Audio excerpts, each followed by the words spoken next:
Hi guys, welcome back to my channel. So today's video is going to be a my first time tag. I got tagged from another YouTuber here. Her name is CURLYGIRLLIFE. I'm gonna leave her video link down below, but it's like 15 questions just so you guys get to know me a little bit better. None of them I don't believe is like that personal in a way, but you know, it is what it is. I'm an open book to you guys, so yeah. So if you enjoyed this type of video, then don't forget to subscribe. Don't forget to ring that bell to get notified when I upload a new video, as well as thumbs up this video for more videos like these. And let's get into this tag video. Alright, so the first question is first crush. I seriously do not know who my first crush was, because here's the thing about me, you know, I'm a beautiful young woman, you know, even when I was younger, and I've always dealt with guys since forever. I mean, of course, it really wasn't official, I guess, until like high school or something like that. But even in middle school, I would have a boyfriend or whatever the case may be, but I seriously do not know who my first crush was. But I will say that I guess in middle school it was this one guy, his name was Justin. You know, we had like a little banter towards each other, so I guess he was my first crush. I really don't know, it was so long ago. Like, I'm way past my middle, high school, even college age, okay? So I really don't even know who my first crush was. So I'm gonna go with the guy Justin. We was in 6th grade together in math class, and that's that. My first kiss, I'm gonna go with the kiss that I can remember. And it was with this guy named Dominique. I believe he was my first kiss, probably wasn't, but he's the first person that came to mind. And I think I was in 8th grade or 9th grade at the time, so you know, that's when most people start kissing, I guess. So that was, I believe, my first kiss. Guys, my memory sucks, I really don't know, but I'm assuming he was my first kiss.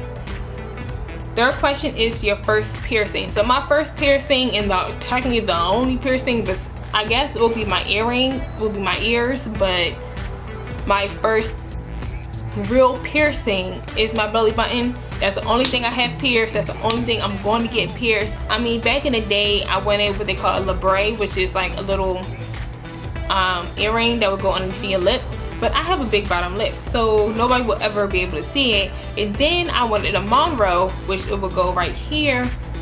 But I don't like pain, so that was a no for me. So the belly button on its own hurt enough, okay? I literally had squeezed the crap out of my friend Nicole's hand when I got mine done, and I swear, when the good Lord decides to bless me with a child and I have to take this out, I probably will not get this re-pierced, because it hurted so bad. For me personally, I just can't adhere to pain that well. So my first tattoo. So I have a tattoo on my back. I have 3 of them. I want more, but right now I only have 3. My first tattoo ever is a pink rose on my lower back. It's what we call the tramp stamp. So that was my very first piercing. I'm not piercing, my very first tattoo is a pink rose on my back. My first roller coaster, which I'm sure is when I was like a baby, was my first roller coaster ever, okay? But where I live at, we have a Six Flags, but actually maybe it was when maybe Hershey Park was the first amusement park I ever been to in general. So whatever roller coaster I went on when I went to Hershey Park, which is in Pennsylvania. If you don't know what Hershey Park is basically a amusement park in Pennsylvania that's based around chocolate. So you know, that's a girl's dream. So I believe that's probably was like maybe even the first amusement park I ever been to was Hershey Park. So maybe whatever ride was there, like, I really don't know. My first time losing a loved one. Now, again, I'm sure I lost plenty of loved ones before, but the first one that actually hurt me was losing my great grandmother, my nanny. She passed away when I was living in Florida at the time, and she was already ill and everything like that. So that's probably the first person that I can think of that I lost that hurt the most. I mean, of course, any family member that I lose, hurts, but she was the first. That's my great grandma. She was the matriarch of the family. She said what she wanted to do. She did what she wanted to do. She lived an amazing life. So, rest in peace to my great grandma Nanny. So the next question is probably a little bit more TMI, but we all girls here. So, So your first period / cycle. My first period was in 8th grade. I believe I was in English class and I went to go use the bathroom. And all I know was I saw trickles of blood. Well, it didn't come out, all gushing like it does now. But it was like little trickles. I had no idea what in the world was going on. But it wasn't so bad that I was like, okay, whatever, I'll deal with it later. So after school, it's like I didn't have cramps or whatever the case may be. I went home and my underwear was filled with blood. I cried my eyes out. Of course, my mom, she helped me out and she explained to me what was going on, because I don't even think we had like a sex ed class in middle school at the time to tell us what was going on within a woman's body.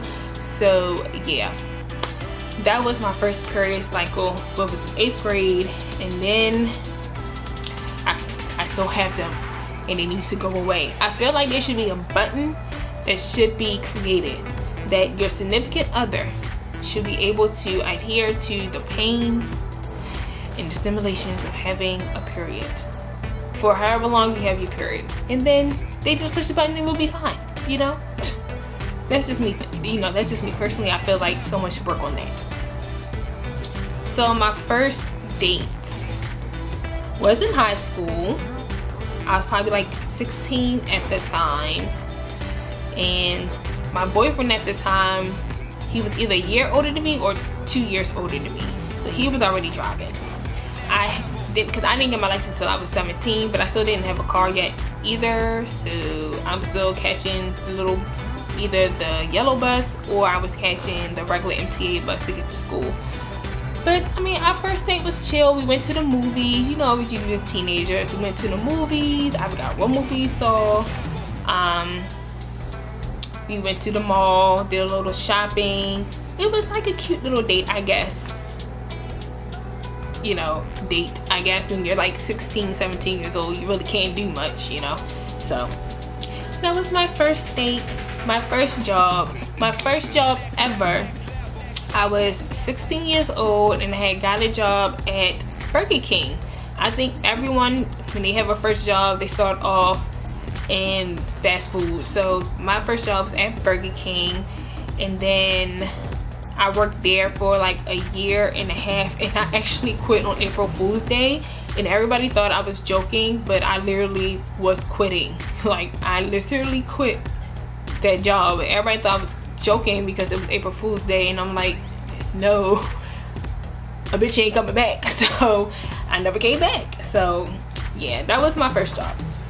My first car. So my first car was a 1997 Chevrolet Cavalier. It was blue, so it was only right that I called it blue.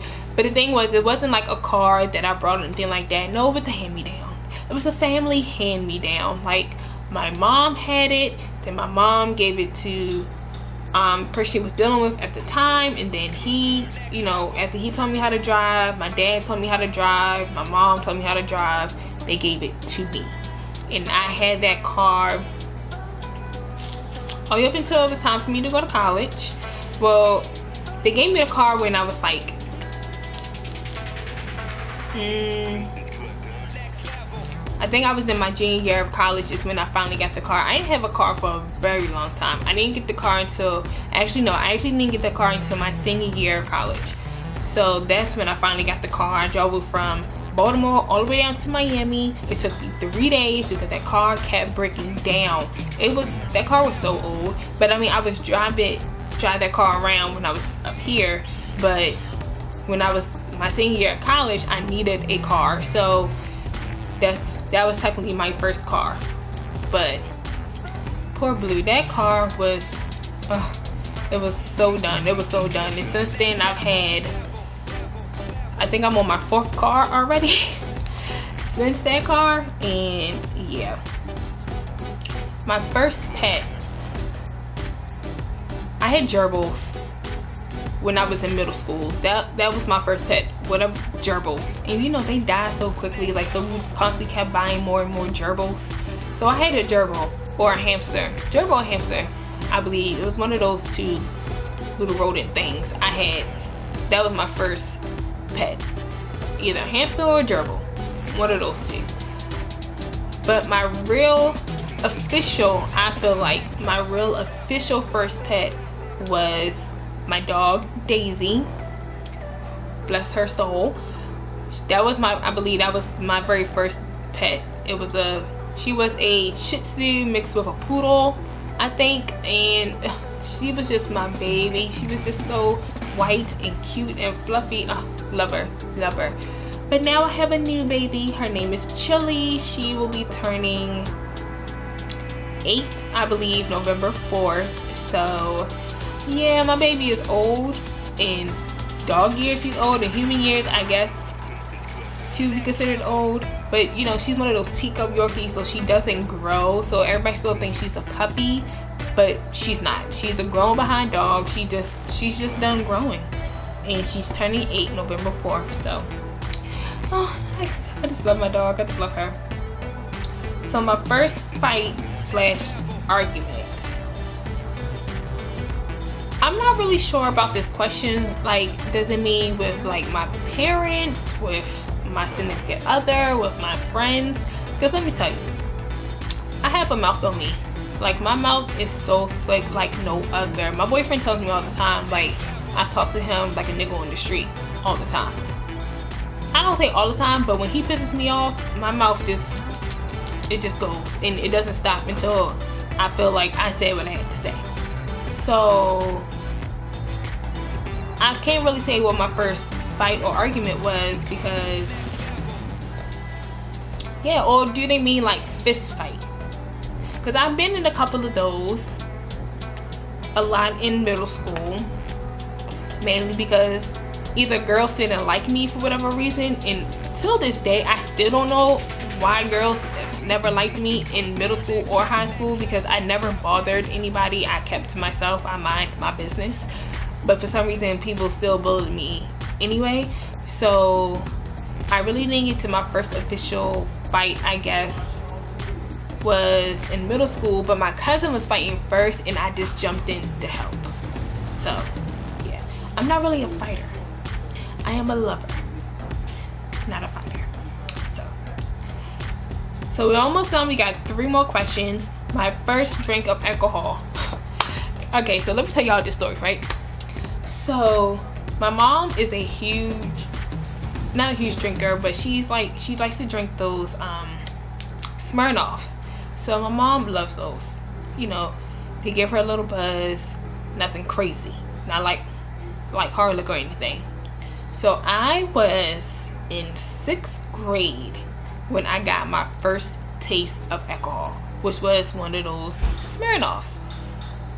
To us now, it's like juice, but back in 6th grade, you thought you was something. So I had a sip or whatever. Then one day, I don't know. Oh, I'm sorry, I don't know what's going on with my voice. So one day, I don't know what was going on. I don't know why I decided to do that, but I stole a glass of Smirnoff and put it in my pocket, because I was going to walk to school, because my school was literally right across the street from me. So I was walking to school. I saw a girl that lived around the way, and we also went to church together. So of course I snuck it in my, you know, I put it in my little hoodie. I showed it to her. Of course she snitched. Snitches get stitches, but she snitched on me. But this was after the fact. So I'm drinking it right before school starts, and it's like I started acting like I was drunk. Like I knew what the world being drunk was in 6th grade, but I was acting like I was drunk even though I was nowhere near it or whatever. And it was just the funniest thing. And of course I got in trouble. My mom and the guy she was dealing with at the time asked me, but why did you steal it, and and I made up this bullshit ass excuse to talk about I was stressed, y'all argue all the time. It was such a weird time. It was such a weird time. I was going through so much emotionally in middle and high school, you know. So yeah, some of the decisions I made in my lifetime, I don't know what I was thinking now, because I wouldn't know what I know now. I would have never done it, but you know, you live and you learn these things. But I was in the 6th grade. First time on your own, whether it's your trip, college, moving out. So I graduated from high school in 2006, and I decided to go to school in Florida at Johnson Wales University. Only person that I knew down there was my cousin. My cousin, oh God, what is my cousin's name? It begins with a C. I can't remember her name right now. But she lived down there because she was working in the nighttime scene or whatever like that. So she was like a bartender or like a promoter and stuff like that. So when my dad, because she's part of my dad's side of the family, so when my dad called her and told her I was moving down there, you know, she came to my dorm room, helped me move in, showed me around Miami, whatever case like that. But then I barely really talked to her once I was, you know, I guess comfortable down there. But then I was just by myself. I didn't know anybody. Luckily, my roommate, Maisha, who I call my little mama, and we're so friends to this day, she was also going to Johnson Wales University, and we became friends at the airport. Then when we got to our dorm room, come to find out, the 2 other girls, they wasn't from Baltimore, but they were from up north. One was from New York and one was from Philly. So we just all had that up north bond. And then we met some other girls from Baltimore, and then we had a bond. And then they had met some people from New York, and then my friend Kalila, because she was from New York, they, you know, had a bond, and we just all bonded together. So, you know, I didn't know anybody besides, like I said, my cousin. That was my first time moving to a whole new state on my own, especially like for college and stuff like that. But it was just so happened that I met someone who was leaving from here, and we just clicked right away. And then my other 2 roommates, we just clicked right away. And like I said, till this day, all 3 of us are still friends. I'm still friends with some of the guys from New York. I'm still friends with some of the girls from Baltimore. So it's just like, it looked out for me personally. So my advice to you guys, if you are on your way to college in a whole new state where you don't know anybody, I would definitely say at least meet one person, and then that way you won't feel alone. And then from there you can just gradually, you know, make other friends. I also joined a sorority. If you didn't know, I'm a member of Zeta Phi Beta Sorority Incorporated, so that also was helpful in my transition. I became a Zeta my sophomore year of college, so you know, it's going on about to be 11 years for me being in this sorority, and I've met some great people through my sorority. So that was my first time out on my own. It was in 2006 when I graduated from high school, and then South Florida became like basically like my second home for me. And the very last question is your first trip / vacation. Well, since I lived in South Florida, that's like a vacation every day, but I haven't gone to like out of the country yet. Actually, I'm actually going on a cruise in September with some friends. We're going to the Bahamas for a week, so that'll be my first time actually going to an island. So I'm so excited and ready. I mean, I'm excited and I'm ready, but also I ain't gonna lie, I didn't even want to go in the beginning, but I'm only really going because it's my best friend's birthday, and you know, we've never not celebrated each other's birthday except for like 1 year, and that's because I decided to travel to Seattle out of the blue. So yeah, I don't know why Seattle, but I just wanted to go to Seattle, so that's why I decided to go. So my first trip, I guess it's when I went to Florida to do orientation. So it's like a trip slash for school also at the same time. So yeah, I think that was like my first experience of going on a trip slash vacation. And since then, you know, like I said, I've been to Seattle, I've been to Vegas, I've been to Atlanta, New York obviously because it's right there, Philly obviously because it's right there, Delaware obviously because it's right there. You know, I did a passing through Boston, and I did a passing through Chicago, but I never really traveled there. So I mean, I have a bucket list of places I want to go to, and yeah, like my #1 place I really do want to travel to is LA, just to see what the hype is about, because everyone seems to love LA. So I just want to know what LA is about, see what the hype is about. And then oh, I also been to Houston, I've been to New Orleans, and it's funny enough, my dad's side of the family is from Louisiana, so you know, we go there like every 2 years. But I never been to New Orleans. I only did like a 1-day passing through New Orleans, but I haven't really physically put my roots down in there, you know, for like a weekend or stuff like that. So I still want to go to New Orleans and experience that. I still want to go to Dallas. A friend of mine lives in Alabama, so you know, I want to go visit Alabama. I don't know what's in there, but I want to go. Yeah, so yeah, you guys, that was my first time tag. I hope I answered these questions the best way I can. Hopefully these answers are suitable for you guys. And yeah, if you want to do it, I'll leave the questions down below, and you guys can do a video response to it as well. I'm going to leave Curly Girl's life video of her YouTube video doing the tag link down below as well. Again, don't forget to subscribe, ring that bell, and thumbs up this video, and I'll see you guys in my next one. Bye.